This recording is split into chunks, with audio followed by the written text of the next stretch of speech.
هنتكلم عن نوع الخلاطات عندي في المطبخ بتاعي، ولازم اخد بالي ان انا عشان احدد نوع الخلاط اللي هستخدمه عندي في الوحدة او في الشقة لازم اكون عارفة مسبقا ايه نوع الحوض اللي انا هستخدمه.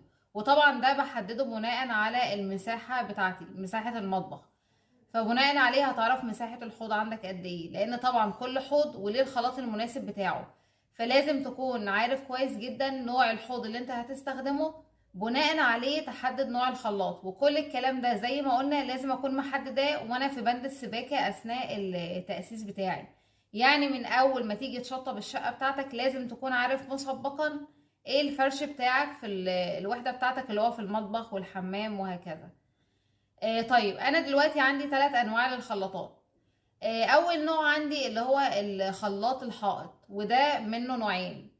الخلاط الحائط طبعا ده بيكون اللي هو التأسيس بتاعه بيكون من الحيطة نفسها، يعني بنكسر له في الحيطة. طيب. عندك اللي هو الحائط فيه القنطرة من فوق وفيه القنطرة من تحت. وزي ما لسه قايلين ده طبعا بيتحدد بناء على نوع الحوض اللي انت هتستخدمه.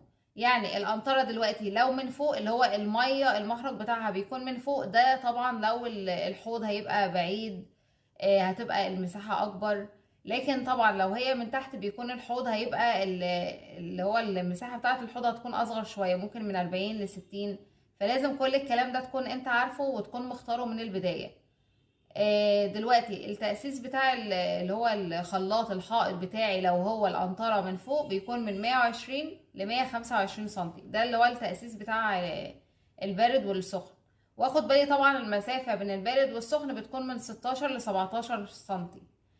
طيب لو القنطرة بقى بتاعته من تحت بيكون منسوب التأسيس كام؟ من 140 ل 145 سنتي. النوع التالت عندي اللي هو الخلاط الشجرة، وده برضو بيكون نوع منتشر اكتر. بيكون منتشر اكتر لان شكله بيكون شيك، وبيكون منتشر اكتر في اللي هو الفنادق والاماكن العامة.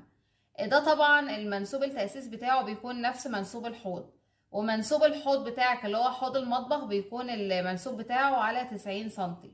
فطبعا زي ما احنا شفنا المنسوب التأسيس بيختلف حسب كل نوع خلاط.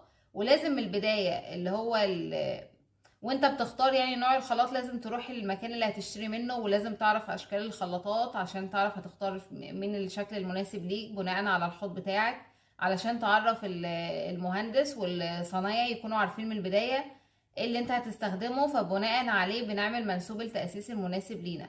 لان ما ينفعش ان انا اكون عاملة على منسوب معين وبعد كده نيجي نغير المنسوب ده.